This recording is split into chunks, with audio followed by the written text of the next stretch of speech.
Welcome to Vikas mathematics editorial. Student, आज से मैं क्लास 10th का एनसीईआरटी का मैथ सॉल्यूशन करने जा रहा हूं, जिसको मैं रेगुलर ही प्रतिदिन हर एक पार्ट बाय पार्ट आपको सॉल्यूशन कराऊंगा। अभी मैं इस बुक का पार्ट 1 को स्टार्ट कर रहा हूं, जिसका नाम है चैप्टर 1 को स्टार्ट कर रहा हूं, जिसका नाम है वास्तविक संख्या। ठीक है, इसका आज ये फर्स्ट पार्ट है, लेकिन इससे पहले वास्तविक संख्या से संबंधित आपको लेक्चर 1, लेक्चर 2, लेक्चर 3 ये मिल जाएंगे। ठीक है, इसके लिए आपको प्लेलिस्ट पर जाना है और वहां पर वास्तविक संख्या को देखना है, वहां पर आपको मिल जाएगा। ठीक है, यहां से मैं प्रॉपरली एनसीईआरटी का क्वेश्चन, ठीक है, एक्सरसाइज 1.1 को स्टार्ट कर रहा हूं। आप लोग ध्यान से पढ़िएगा। ठीक है, ये एनसीईआरटी का क्वेश्चन मैं लाया हूं। लेकिन दोस्तों, चैप्टर फर्स्ट जो है वास्तविक संख्या है, उससे बहुत सारे हमें जो है क्वेश्चंस मिलते हैं। ठीक है, जैसे यूक्लिड विभाजन एल्गोरिथम का प्रयोग करके, ठीक है, एलसीएम एचसीएफ निकालना, एलसीएम नहीं एचसीएफ निकालना, फिर हमें दर्शाना पड़ता है कि विषम संख्या, सम संख्या, ये सब होते हैं। ठीक है, और उसके अलावा हमें साबित भी करना होता है कि √3 एक अपरिमेय संख्या, √2 एक अपरिमेय संख्या है, ऐसा कुछ। ठीक है, और उसके अलावा 7 दशमलव, अशांत दशमलव प्रसार, अशांत पुनरावृत्ति दशमलव प्रसार, ये सब पढ़ने को है। ठीक है, तो उसमें बहुत ही थोड़ा सा बहुत शर्त है, बहुत सारी चीजों को पढ़ने दिया गया है। ये आपके लिए दोस्तों एग्जाम में 100 में से आपको 6 मार्क्स दिला सकता है। कितना दोस्तों? 6 मार्क्स। ये चैप्टर से, यानी कि इस चैप्टर से आपको एग्जाम में 6 मार्क्स का क्वेश्चन पूछा जाता है। ठीक है, तो 6 मार्क्स बहुत ही इंपॉर्टेंट रखता है। ठीक है, ध्यान से समझिएगा, 100 में से 100 उठाना है तो इसको एकदम मजबूती के साथ पढ़ना पड़ेगा। ठीक है, इस वीडियो में क्या कुछ है खास समझिएगा दोस्तों। हमें फर्स्ट लेसन में जा करके पहले हमें कुछ भाषाओं को समझना पड़ेगा, जैसे परिमेयिका क्या है, यूक्लिड विभाजन परिमेयिका क्या होता है। ठीक है, फिर एल्गोरिथम क्या है, यूक्लिड विभाजन एल्गोरिथम क्या होता है, ये सब को हम पहले समझेंगे, फिर आगे क्वेश्चन में देखेंगे। समझिएगा दोस्तों, पहला तो क्वेश्चन ये उठता है कि परिमेयिका क्या है, यह आपको क्वेश्चन में देखने को मिलेगा। यूक्लिड विभाजन परिमेयिका समझिएगा, तो लिखा गया है दोस्तों, परिमेयिका एक सिद्ध किया हुआ कथन होता है। सिद्ध किया हुआ मतलब उसको प्रमाणित किया जाता है प्रोसेस के अनुसार। ठीक है, जिसका उपयोग, किसका? परिमेयिका का उपयोग जिसको सिद्ध करके निकाला जाता है। ठीक है, अन्य कथनों को सिद्ध करने में किया जाता है। समझिएगा, यहाँ पर तो भाषा है, हो सकता है भाषा आपको समझ में नहीं आता होगा। ठीक है, देखिएगा, उदाहरण से समझिएगा। कुछ परिमेयिकाएं लिखी गई है, जैसे यूक्लिड विभाजन परिमेयिका। यूक्लिड विभाजन जो है दोस्तों, आप लोग 10 क्लास से पहले जो है पढ़े होंगे, भाज्य बराबर भाजक गुणे भागफल जोड़ शेषफल। ये आपको भाग के प्रोसेस में चलता था। मतलब मान लीजिए कि 5 से हमें 12 को डिवाइड करना है, तो आप लोग 2 बार में लगाते होंगे। ठीक है, यहाँ पर आपका 12 जो होता है भाज्य होता है, भाजक होता है, भागफल होता है, और ये 2 आपका शेषफल होता है। तो इसी से संबंधित जो परिमेयिका आया है उसी को बोला गया है यूक्लिड विभाजन परिमेयिका। ठीक है, और कोई बात नहीं है। तो इसका उपयोग आप लोग पढ़ेंगे आगे कि इसको उपयोग करके किस प्रकार से सिद्ध किया जाएगा, क्वेश्चंस को निकाला जाएगा।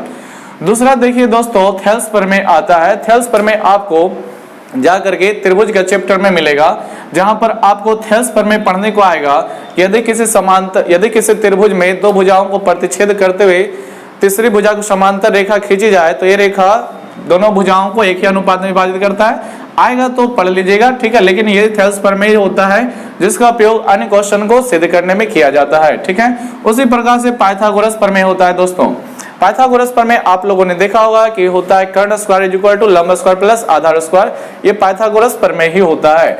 तो ये आपका सिद्ध किया हुआ ये सभी चीजें होती है, जिसका उपयोग क्वेश्चन को, अन्य क्वेश्चन को साबित करने या फिर सॉल्यूशन करने में किया जाता है। ठीक है, तो परिमेयिका क्या होता है दोस्तों? कोई क्वेश्चन जो है एग्जाम में ये से भी पूछा जाता है, सब्जेक्टिव क्वेश्चन बोल दिया जाता है 2 मार्क्स का, कि परिमेयिका को परिभाषित करें या परिमेयिका को समझाए। तो कुछ नहीं, आपको बस ये बताना है कि परिमेयिका एक सिद्ध किया हुआ कथन होता है, जिसका यूज अन्य क्वेश्चन को या फिर अन्य समस्याओं को सिद्ध करने में या हल करने में किया जाता है। आप लोगों को उदाहरण दे देना है, यूक्लिड विभाजन परिमेयिका, थेल्स प्रमेय, ठीक है, पाइथागोरस प्रमेय। ठीक है, अब आ जाइए आगे कि यूक्लिड विभाजन परिमेयिका है क्या। मुख्य जो हमें इस चैप्टर में पढ़ना है, यूक्लिड विभाजन परिमेयिका को ही पढ़ना है। देखिए दोस्तों, क्या कहता है यूक्लिड विभाजन परिमेयिका। अभी हमने समझाया कि यूक्लिड विभाजन परिमेयिका भाग से संबंधित है, तो यहाँ भी भाग का ही प्रोसेस अपनाया जाता है। समझिए क्या बोलता है, यदि a और b 2 धनात्मक पूर्णांक हो, तो जैसे कि मेरे पास a और b 2 धनात्मक पूर्णांक, जैसे मेरे पास यहाँ पर 12 था और ये 5 था। ठीक है, ये मेरे पास 2 धनात्मक पूर्णांक था। क्या बोलता है, तो इनके बीच 2 अन्य और दो अन्य धनात्मक पूर्णांक q और r इस प्रकार जरूर रहेगा। यानी दो धनात्मक पूर्णांक दिए गए दोस्तों, तो उसके बीच दो और धनात्मक पूर्णांक मिलेगा।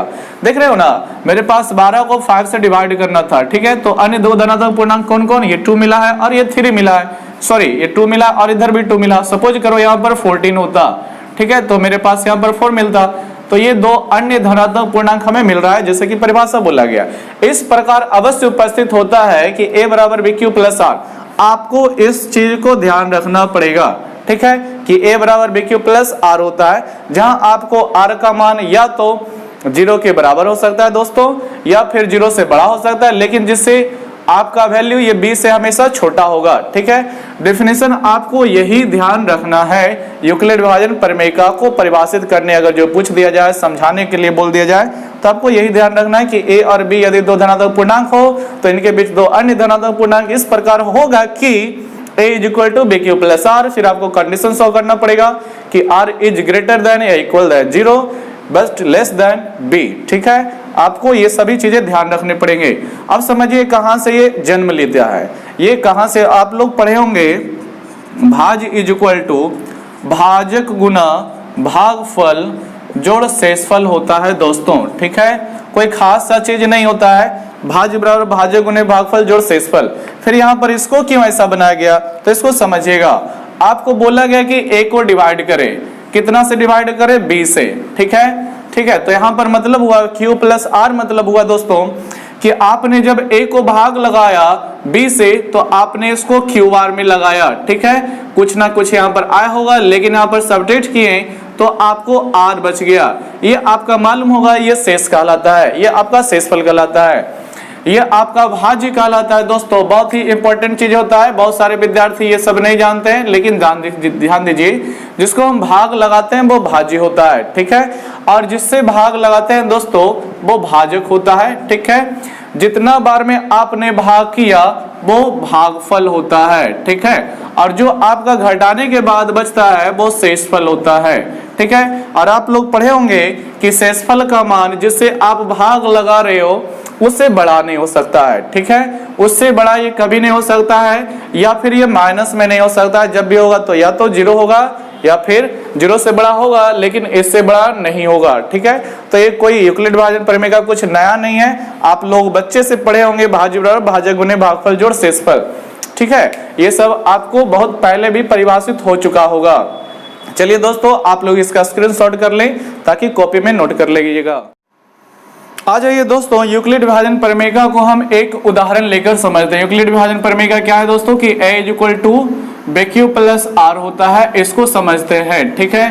सपोज कीजिए दोस्तों कि आपको 13 से डिवाइड करने को दिया जाए 79 को, ठीक है दोस्तों, कितना को, 79 को। तो आप लोग क्या कीजिए करेंगे कि 13 से हम डिवाइड करने के लिए लगाएंगे, तो 13 से कितना बार में लगाएगा, 6 बार में, तो 13 छके होता है 78, ठीक है दोस्तों। तो आपको बच जाएगा यहाँ पर 1। चलिए देखते हैं कि यूक्लिड विभाजन प्रमेयिका इसके लिए काम करता है कि नहीं काम करता है। यूक्लिड विभाजन प्रमेयिका बोलता है a is equal to bq plus r। तो a का मतलब हुआ गया दोस्तों आपका 79, b का मतलब 13, q का मतलब ये आपका 6 और r का मतलब 1 होता है। चलिए देखते हैं इसको प्रूफ करके कि किस प्रकार प्रूफ किया जाता है। देखिएगा, a का मतलब 79 हुआ दोस्तों, ठीक है, बराबर b इंटू क्यू, तो b का मतलब आपको 13 हो गया, इंटू q का मतलब 6 हो गया, प्लस r ना होता है दोस्तों, तो r का मतलब प्लस 1 हुआ, ठीक है। तो 13 छके 78 प्लस 1 यानी कि 79। आपका किसी भी प्रकार का, अब हमने क्या देखा कि हमने तो दो प्रकार की संख्या ली है, दो ही धनात्मक संख्या लिया था, 79 और 13। कितने धनात्मक संख्या लिए थे, तो 79 और 13। क्वेश्चन में बोला जाता था, सॉरी इसमें परिभाषा में इसका बोला जाता है कि यदि a और b दो धनात्मक पूर्णांक होते हैं, ठीक है, जैसे कि मेरे पास 79 और 13 होता है, ठीक है, तो इनके बीच दो अन्य धनात्मक पूर्णांक, ठीक है, कौन कौन, q और r होता है। तो मेरे पास इनके बीच अन्य दो धनात्मक पूर्णांक कौन कौन मिल गया, 6 और 1 मिल गया, जो कि क्या वैल्यू फॉलो करता है, a बराबर bq प्लस r। आप लोग देख रहे हैं, इसका मतलब ये हुआ दोस्तों कि जब bq प्लस r कीजिएगा तो आपको फिर 79 रिटर्न में आ जाना चाहिए, उतना वापस आ जाना चाहिए, तब ये आपका प्रमेयिका सिद्ध हुआ, ठीक है। इस प्रकार आप किसी को भी ले सकते हैं, कोई दिक्कत नहीं है। अब चलते हैं देखते हैं आगे का प्रोसेस। अब आ जाइए दोस्तों एल्गोरिथम को समझते हैं। देखिए क्वेश्चन है कि एल्गोरिथम क्या है। आप पूछ दे एल्गोरिथम क्या है या एल्गोरिथम से क्या समझते हैं या एल्गोरिथम को परिभाषित करें तो सबका आंसर यही होगा। देखिए क्या है, हमने आपको इससे पहले प्रमेय के बारे में बताया कि प्रमेय एक सिद्ध किया हुआ कथन होता है जिसका उपयोग अन्य प्रश्नों को सिद्ध करने या हल करने में किया जाता है। ठीक है, अब यूक्लिड क्या है, तो एल्गोरिथम क्या होता है दोस्तों, तो ये भी उसी के जैसा, ठीक है, कुछ सिद्ध किया हुआ प्रूफ किया हुआ कोई कथन को ही उठाता है, लेकिन ये उस प्रक्रिया में यूज होगा जहां पर आपको कंडीशन अनुसार केस 1 केस 2 जिसको हिंदी में चरण 1 चरण 2 चरण 3 इस तरह से लिख करके सॉल्यूशन करते हो, इसे चरणबद्ध प्रक्रिया बोला जाता है। ठीक है, समझिएगा, आपको हर एक चीज समझाते हैं। देखिए बोलता है क्या, एल्गोरिथम, कौन एल्गोरिथम, सुपरिभाषित मतलब यही हुआ दोस्तों कि पहले से परिभाषित किया हुआ या पहले से कुछ चीज सिद्ध किया हुआ। ठीक है, चरणों की एक श्रृंखला मतलब यही हुआ कि एक ही बार में खत्म नहीं होगा, इसके बाद कम से कम 2 कम से कम 3 इस तरह से वो चलता है। ठीक है, आप लोग समझ जाएंगे, एक उदाहरण लेंगे तो क्या बोला, एल्गोरिथम सुपरिभाषित चरणों की एक श्रृंखला होता है जो एक विशेष प्रकार की समस्या को हल करने की प्रक्रिया या विधि प्रदान करता है। ठीक है, कोई विधि प्रदान करेगा, जैसे आपको बोल दिया जाएगा 65 और 168 का HCF निकालें।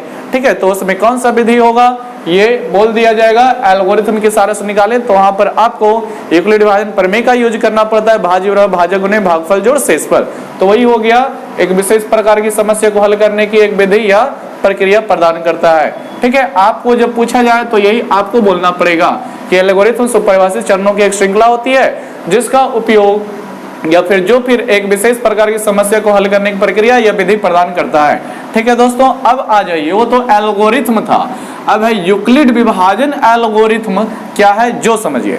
वो केवल एल्गोरिथम था लेकिन उसमें यूक्लिड विभाजन लगा दिए, विभाजन बनी वही भाज्य वाला। ठीक है, तो ये क्या बोलता है दोस्तों, यूक्लिड विभाजन एल्गोरिथम, कौन, यूक्लिड विभाजन एल्गोरिथम, यूक्लिड विभाजन प्रमेय का, समझिएगा, यूक्लिड विभाजन एल्गोरिथम जो है यूक्लिड विभाजन प्रमेय पर आधारित, किस पर आधारित, यूक्लिड विभाजन प्रमेय पर आधारित क्या है, एक श्रृंखलाबद्ध मतलब लगातार आगे चलता है। ठीक है, यह चरणबद्ध उसे बोल सकते हैं, प्रक्रिया है। ठीक है, क्या है, एक विधि है, प्रक्रिया है जिसका उपयोग, ठीक है, अब जिसका उपयोग कहाँ किया जाता है, तो संख्याओं का मासा, समझते हैं ना मासा। ठीक है, मासा क्या होता है, तो वह बड़ी से बड़ी संख्या जो दी गई पूरी संख्या को पूर्ण रूप से काट देता है, आपको ये सभी बताएंगे। ठीक है, मासा निकालने में किया जाता है, समझिएगा दोस्तों।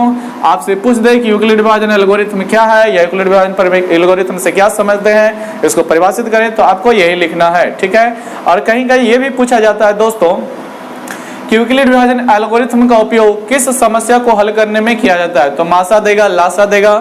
ठीक है, ये सभी चीजें आप ध्यान रखिएगा, तो ध्यान से देख लीजिए, मासा को हल करने में किया जाता है। ठीक है दोस्तों, किसको हल करने में, मासा अर्थात HCF निकालने में किया जाता है।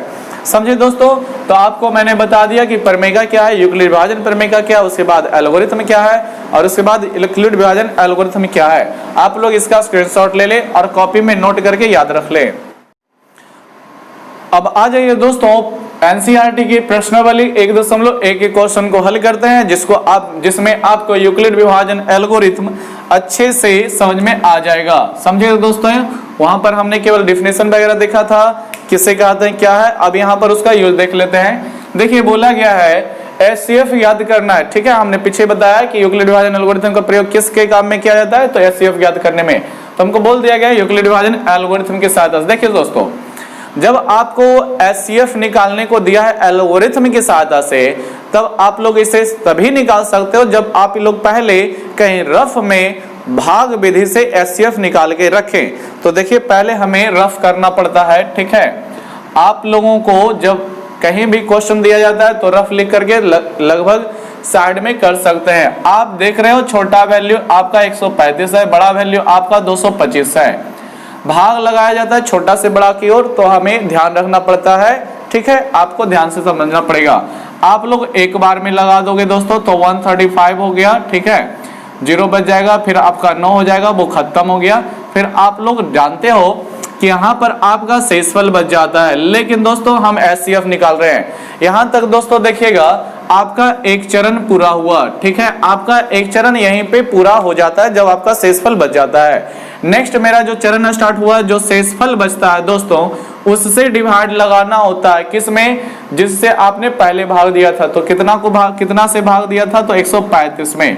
फिर हम लोग यहाँ पर एक बार में लगाएंगे तो आपका, ठीक है, 90 आ जाएगा, जिसको आप घटाएगा तो 5 और ये 445 रह गया।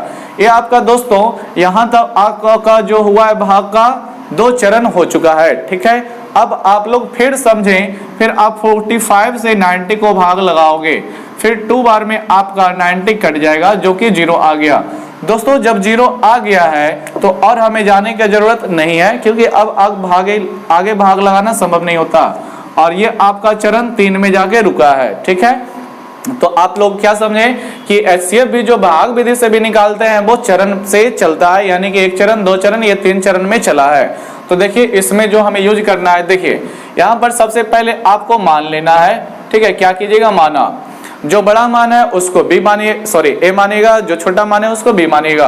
क्या मानिएगा दोस्तों, A इज इक्वल टू 225 और B इज इक्वल टू 135। फिर आपको यहाँ पर शो कर देना है कि A का मान बड़ा है B से, ठीक है। A का मान क्या है दोस्तों, बड़ा है B से, ठीक है। हमेशा बड़े वाले को A, छोटे वाले को B मानिएगा। फिर आप लोग लिखिएगा यूक्लिड विभाजन एल्गोरिथम से, यूक्लिड विभाजन एल्गोरिथम से, समझेंगे दोस्तों, यूक्लिड विभाजन एल्गोरिथम से क्या लिखेगा, यूक्लिड विभाजन एल्गोरिथम से समझिएगा दोस्तों। यहां पर आप लोग जानते हैं A is equal to B Q plus R, है ना दोस्तों। यूक्लिड विभाजन एल्गोरिथम यही होता है जो परमेका में आपने देखा था, उसी से आधारित होता है। तो आप लोग इसका जब भाग लगाना स्टार्ट कीजिएगा तो आपको चरण बाय चरण हल करना है। चरण 1 में पहले देख लें, चरण 1 मेरा कौन है दोस्तों, तो ये पूरा है 135 से 90 तक का, ठीक है। इसमें आपको इस पे सजाना है, तो ये कुछ खास नहीं होता। आप लोग जानते हैं भाज्य बराबर भाजक गुने भागफल जोड़ शेषफल, तो इसमें भाज्य आपका कौन है दोस्तों, 225 है। तो 225 बराबर कुछ नहीं करना है दोस्तों, 225 बराबर में आ जाएगा कितना, 135 गुना 1 जोड़ 90, कितना दोस्तों, यही आपका भाज्य हो गया, भाजक हो गया, भागफल हो गया, और नीचे वाला शेषफल होता है, ठीक है। तो भाज्य बराबर भाजक यानी 135, ठीक है, गुना भागफल यानी कि 1 और शेषफल यानी कि 90। दोस्तों ध्यान से देखिए, यहाँ जो मेरे पास R आया है, जो नीचे आपका शेषफल हुआ करता है वो R होता है, ठीक है। ये 90 आया, क्या आपका 0 आया है, समझिएगा दोस्तों, क्या आपका ये शेषफल 0 आया, नहीं आया। तो यहाँ पर लिख देंगे this is equal to not 0, मतलब ये 0 नहीं आया। यानी कि दोस्तों अगर जो 0 आ जाता तो मेरा एक ही चरण में ये क्वेश्चन का सॉल्यूशन हो जाता। आपको तब तक आगे बढ़ना, ये 0 नहीं आया या 0 के बराबर नहीं, इसका मतलब आपको चरण 2 में फिर चलना पड़ेगा, ठीक है। तो देखिए चरण 2 में आ जाइए दोस्तों, तो चरण 2 में देख लोगे तो चरण 2 मेरा कौन है, तो यहाँ से है 135, 90, 135, ये सब चरण 2 में गया। तो इसमें भी हमें वही लगाना है। तो भाज्य कौन होगा, 135, भाजक कौन होगा, 90, भागफल 1, शेषफल आपका 45 हो जाएगा, ठीक है। तो आपका 135 भाज्य बराबर भाजक 90 हो गया, भागफल आपका 1 हो गया, और शेषफल आपका 45 हो गया। यहाँ भी हम लोग देख रहे हैं कि शेषफल जो R से सूचित करते हैं वो 45 है, यानी ये भी 0 नहीं आया, यानी कि अगला चरण में हमें चलना पड़ जाएगा, ठीक है। तो इसी प्रकार चरण 3 में चलेंगे दोस्तों। तो चरण 3 आप लोग देख रहे होंगे कौन सा है, तो 45 से लेके 0 तक का है। तो इसमें भाज्य आपका 90 हो गया, ठीक है, भाजक आपका 45 हो गया, भागफल आपका 2 हो गया, और शेषफल आपका 0। हम लोग देख रहे हैं शेषफल जो R से सूचित करते हैं वो 0 आ गया। जब 0 आ गया दोस्तों तो अब आगे आपको चरण 3 के बाद चरण 4 में जाने की जरूरत नहीं है। यही बताता है कि अब चरण की प्रक्रिया रोक दी गई है, ठीक है। इसके बाद अब आपको आगे जाने की जरूरत नहीं है। उसके बाद बस हम लिख देंगे क्या, लास्ट जो मेरा भाजक था, कितना था दोस्तों, भाजक था 45, यही मेरा आंसर हो जाता है। तो लिखिएगा कैसे, HCF किसका किसका दोस्तों, 135, 225, ठीक है, इज इक्वल टू, बस आप लोग 45 लिख दीजिए, यही आपका क्या हो गया दोस्तों, आंसर हो गया, ठीक है। यूक्लिड विभाजन प्रमेय का क्या है, प्रमेय के एल्गोरिथम की सहायता से कैसे निकलेगा, ये आपका पूरा पूरी हो गया। आ जाइए दोस्तों, क्वेश्चन नंबर 1 का गौ में हमें बोला गया 96 और 38,220 का निकालने के लिए। तो फिर हम पहले रफ में इसको निकाल लेंगे, ठीक है। 96 से भाग देना है 38,220 में। ध्यान से समझिएगा दोस्तों, 96 से भाग 196 है, 196 है, ठीक है। आप लोग बुक लिख सकते हैं, देख सकते हैं 196 होगा। भाग देना 38,220 में। ध्यान से देखिएगा दोस्तों, ठीक है। आप लोग भाग लगाएंगे तो कितना से लगाएंगे, अभी एक बार में लगाना होगा। क्या हो जाएगा 691, फिर घटा के लिखिएगा दोस्तों 6 हो गया, फिर आपका 8 बच जाएगा और यहाँ पर आपका 1 बच जाएगा, ठीक है।